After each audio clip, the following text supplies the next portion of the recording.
నమస్తే. Welcome to our channel. నేను రవీంద్ర బాబు. ఆంధ్రప్రదేశ్ రాజకీయాల్లో ఏ క్షణం ఏం జరుగుతుందో, ఏ నిమిషానికి ఏమి జరుగునో ఊహించటం చాలా కష్టం. కానీ ఇప్పుడు వినిపిస్తున్న ఒక వార్త సెన్సేషన్ మాత్రం ఇటు తాడేపల్లి నుంచి ఢిల్లీ దాకా ప్రకంపనలు సృష్టిస్తుంది. ఎస్, వైఎస్ఆర్సీపీ అధినేత YS Jaganmohan Reddy, Congress trouble shooter, AICC ప్రధాన కార్యదర్శి కేసీ వేణుగోపాల్తో బెంగళూరు వేదికగా రహస్య భేటీ అయ్యారా అన్న ప్రశ్న వినిపిస్తుంది. 5 ఏళ్ల పాలనలో కేంద్రంలో ఉన్నటువంటి ఎన్డీఏతో బేషరతుగా మద్దతు ఇచ్చినటువంటి జగన్మోహన్ రెడ్డి ఇప్పుడు ఒక్కసారిగా యూటర్న్ తీసుకోబోతున్నారా? ఒక్కసారి ఫ్లాష్ బ్యాక్లోకి వెళ్తే 2011లో ఏ కాంగ్రెస్ పార్టీ వేధింపుల వల్ల సొంత పార్టీ పెట్టి ఇన్ని కేసులు ఎదుర్కొని జైలుకు వెళ్లారో అదే కాంగ్రెస్ వైపు ఇప్పుడు జగన్ రెడ్డి తలుపులు తట్టాల్సి వస్తుందా? శత్రువుకి శత్రువు మిత్రుడు అన్న రాజనీతి ఏపీ రాజకీయం వేదిక కాబోతుందా? ఇప్పుడు జరుగుతున్న ఈ ప్రచారం వెనక నిజమేంటి? ఒకవైపు దర్యాప్తు సంస్థల దూకుడు, లిక్కర్ స్కామ్ వాటిల్లో ఈ బెంగళూరు భేటీకి ఉన్నటువంటి లింక్ ఏమన్నా ఉందా? ఈ వీడియోలో దీన్ని విశ్లేషణ చేసే ప్రయత్నం చేద్దాం. గత 5 ఏళ్ల వైఎస్ఆర్సీపీ హయాంలో చూస్తే కేంద్రంలో మోడీ ప్రభుత్వానికి పార్లమెంట్లో ఏ బిల్లు పెట్టినా జగన్ పార్టీ బేషరతుగా మద్దతు ఇస్తూ వచ్చింది. వాళ్ళు అడిగినా అడక్కపోయినా, రాజ్యాంగ సవరణ అయినా, ఢిల్లీ సర్వీసెస్ బిల్ అయినా కేంద్రానికి వైసీపీ నమ్మకమైన మిత్రుడిలాగా వ్యవహరించింది. వాళ్ళ శుభాశిషులు ఈయనకి ఎప్పటికీ ఉన్నాయి. అయితే 2024 అనూహ్యంగా ఎలక్షన్స్లో పరిస్థితి మారిపోయింది. ఏపీలో టీడీపీ, జనసేన, బీజేపీ, ఎన్డీఏ కూటమి అధికారంలోకి రావటం, కేంద్రంలో మళ్ళీ సేమ్ కూటమి ఎన్డీఏ, దానికి మళ్ళీ చంద్రబాబు నాయుడు గారు ప్రధాన భాగస్వామిగా అక్కడ కూడా ఉండటం, ఈ పరిణామాలు మధ్యలో బీజేపీకి పరోక్షంగా మద్దతు ఇవ్వటం వల్ల జగన్ రెడ్డి గారు సొంత రాజకీయ ఉనికికి ప్రమాదం ఏర్పడుతుందేమో అని వైఎస్ఆర్సీపీ ఆలోచనలో పడిందనే వార్తలు ఇప్పుడు చక్కర్లు కొడుతున్నాయి.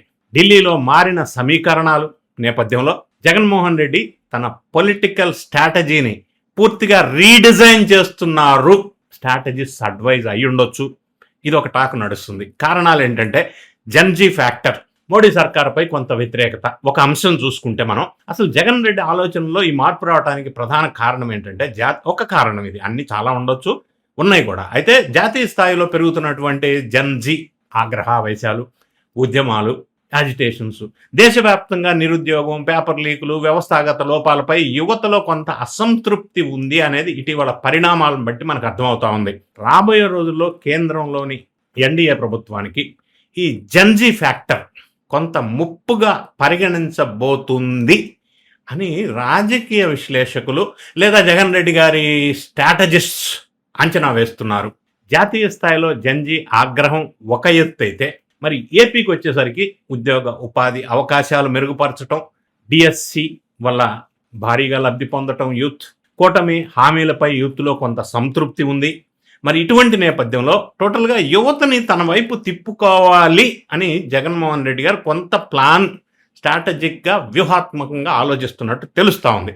మోడీ మార్క్పై ఉన్నటువంటి యూత్ వ్యతిరేకతని వాడుకొని రాబోయే రోజుల్లో ఏపీలో యువతని కనెక్ట్ చేసుకోవటమే జగన్ రెడ్డి గారి అసలైన వ్యూహం.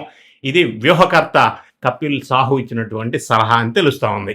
ఇలాంటి సమయంలో ఇంకా బీజేపీ వైపే నిలబడితే జాతీయ స్థాయిలోనూ స్టేట్ లెవెల్లో కూడా యువతకు దూరం కావాల్సి వస్తుందోమోనని వైసీపీ అధిష్టానం భావిస్తుంది అనేది ఒక సమాచారం. అందుకే రాహుల్ గాంధీ నేతృత్వంలో కొద్దిగా ఈ మధ్య మూమెంట్స్ వస్తున్న సందర్భంలో ఇండియా కూటమితో సంబంధాలు మెరుగుపరుచుకుంటే, అంటే మెరుగుపరుచుకోవాల్సిన అనివార్య పరిస్థితి అయి ఉండొచ్చు, భవిష్యత్తు రాజకీయాలకు శ్రీరామ రక్ష అని జగన్ మాస్టర్ ప్లాన్ అని జాతీయ మీడియాలో కూడా ఈ విషయం మీద కథనాలు వస్తూ ఉన్నాయి. అయితే ఇక్కడ ఒక ఊహించని ఫ్యామిలీ పొలిటికల్ ట్విస్ట్ ఉంది. అదే వైఎస్ షర్మిల ఫ్యాక్టర్. మరి కాంగ్రెస్ వైపు వెళ్తే అక్కడ షర్మిల ఉన్నారు కదా, ఇది ఒక ఇబ్బందికరమైన పరిస్థితి. ఒకవేళ జగన్ రెడ్డి గారు నిజంగానే కాంగ్రెస్ పెద్దలతో డీల్ కుదిరితే ఏపీ కాంగ్రెస్ అధ్యక్షురాలుగా ఉన్నటువంటి సొంత చెల్లెమ్మ షర్మిలమ్మ పరిస్థితి ఏంటి? ఢిల్లీ పెద్దలు కేసీ వేణుగోపాల్, రాహుల్ గాంధీలు షర్మిలను పక్కన పెడతారా? లేదా ఆల్టర్నేట్ అన్నా చెల్లెళ్ల మధ్య మళ్ళీ పొలిటికల్ అయోధ్య కుదిర్చేందుకు ఇది కాంగ్రెస్ వేసిన మాస్టర్ ప్లానా? ఇది కూడా జరగవచ్చు. కాంగ్రెస్ ఇక్కడ కేవలం ఏపీ కోసం మాత్రమే ఆలోచించట్లా, రాజ్యసభ లోక్సభలో తమ బలాన్ని పెంచుకోవటం కోసం వైఎస్ఆర్సిపి మద్దతు ఇండియా కూటమికి అవసరం. అది ఒక లాజిక్ కాంగ్రెస్ వాళ్ళ వైపు నుంచి. జగన్కి కాంగ్రెస్ రక్షణ కావాలి, లేక కాంగ్రెస్కే జగన్ బలం కావాలా? ఢిల్లీ వేదికగా జరుగుతున్నటువంటి మైండ్ గేమ్లో అసలు గెలిచేది ఎవరు? ఇదొక క్వశ్చన్. మరి మనం చెప్పలేం, కానీ ఇదొక క్వశ్చన్. అయితే ఈడీ దూకుడు ఈ మధ్యకాలంలో చూసాం. అసలు ఇక్కడ ఒక డిస్కషన్ కూడా వస్తుంది. అదేంటంటే ఇక్కడ ఒక కోణం ఉంది. కేంద్ర దర్యాప్తు సంస్థలు చాలా కాలం తర్వాత, చాలా గ్యాప్ తర్వాత సడన్గా స్పీడ్ పెంచాయి. ఈడీ ఇప్పుడు ఈ మధ్యకాలంలో అరెస్టులు, లిక్కర్ ట్రాన్స్పోర్ట్ వ్యవహారంలో, ఆర్థిక లావాదేవీలపై ఎన్ఫోర్స్మెంట్ డైరెక్టరేట్ దాడులు చేయటం, చాలామంది దగ్గర అమౌంట్ సీజ్ చేయటం, విచారణలు, అరెస్టులు ఇవి కొద్దిగా స్పీడప్ అయినాయి. ఈ దూకుడు వెనక ఢిల్లీ స్థాయి పొలిటికల్ ప్రెషర్ ఉంది. అందుకే ఆఫ్టర్ 7 years గ్యాప్ దీని మీద వివేక హత్య మీద ఒకవైపు జరుగుతూ ఉంది, ఈడీ లిక్కర్ స్కామ్ మీద ఒకవైపు జరుగుతూ ఉంది. దీనికి కారణం కేంద్ర ఒత్తిళ్లు అనేది ఇంకా సైలెంట్గా ఉంటే లాభం లేదు, కేంద్ర ప్రభుత్వంపై నేరుగా సమరశంఖం పూరించటమే సరైన మార్గం అని జగన్ రెడ్డి గారు అనివార్య పరిస్థితుల్లో ఒక నిర్ణయానికి వచ్చారు, రావాల్సి వచ్చింది అని ఒక ప్రచారం అయితే జరుగుతూ ఉంది రాజకీయ వర్గాల్లో. కాంగ్రెస్ నాయకత్వంతో రహస్య సంప్రదింపులు వార్తలు బయటికి రాగానే ఈ న్యాయపరమైన ఒత్తిళ్లకు ప్రత్యక్ష లింకు ఉంది అని విశ్లేషణ. ఈయన అక్కడ అండర్స్టాండింగ్కి వచ్చాడు కాబట్టే ఈడీ ఇవన్నీ జరుగుతున్నాయి అనేది ఒక వార్త వినిపిస్తుంది. ఈ సీక్రెట్ న్యూస్ బయటికి రాగానే అమరావతిలోని కూటమి ప్రభుత్వం ఊరికే ఉంటుందా? మరి దానివల్ల ఈ ఎఫెక్ట్ జరిగిందనేది ఒక ఊహాగానం. జగన్ పావులు కలుపుతున్నారని పసిగట్టినటువంటి కూటమికి సంబంధించిన నాయకులు ఢిల్లీ స్థాయిలో బీజేపీ పెద్దల ద్వారా జగన్ రాజకీయ మార్గాలని బ్లాక్ చేయడానికి రివర్స్ స్కెచ్ వేస్తున్నారా? ఈడీ, సిబిఐ ఈ ఉడుకుపట్టు మరింత బిగిసేలాగా ఏపీ కూటమి నేతలు కూడా వ్యూహాలు రచిస్తున్నారా మరి అనేది కూడా ఒక చర్చ నడుస్తూ ఉంది. మరి ఒకప్పుడు కాంగ్రెస్ తీవ్ర వేధింపులకు గురి చేసిందని చెప్పి జగన్ రెడ్డి గారు బయటకు వచ్చి సొంత పార్టీ పెట్టి విపరీతమైన ప్రజాదరణతో గతంలో సీఎం అయినటువంటి జగన్ ఇప్పుడు అదే కాంగ్రెస్ వైపు అడుగులు వేయాల్సిన అనివార్య పరిస్థితులు దారితీసినాయా? ఈ ఊహాగానాలే కనుక నిజమైతే ఆంధ్రప్రదేశ్లోనే కాదు జాతీయ రాజకీయాల్లో కూడా ఈ విషయం ఒక ఊహించని మార్పులు, కొన్ని మార్పులకి కారణం అవ్వచ్చు.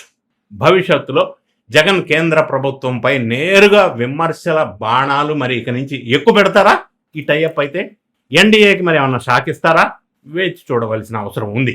ఈ పొలిటికల్ చేంజెస్, ఈ షాకింగ్ ట్విస్ట్లపై మీ కామెంట్ రూపంలో తెలియజేయండి. జగన్ నిర్ణయం వైఎస్ఆర్సీపీకి ప్లస్ అవుతుందా? ఒకవేళ ఇది కరెక్ట్ అయితే మైనస్ అవుతుందా? దీని ఇంపాక్ట్ ఆంధ్రప్రదేశ్ రాజకీయాల్లో ఏ విధంగా ఉండే అవకాశం ఉంది అనే అంశాన్ని కామెంట్ రూపంలో తెలియజేయండి. ఈ వీడియో నచ్చినట్టయితే మీ ఫ్రెండ్స్కి షేర్ చేయండి, లైక్ బటన్ నొక్కండి. Thank you so much for watching.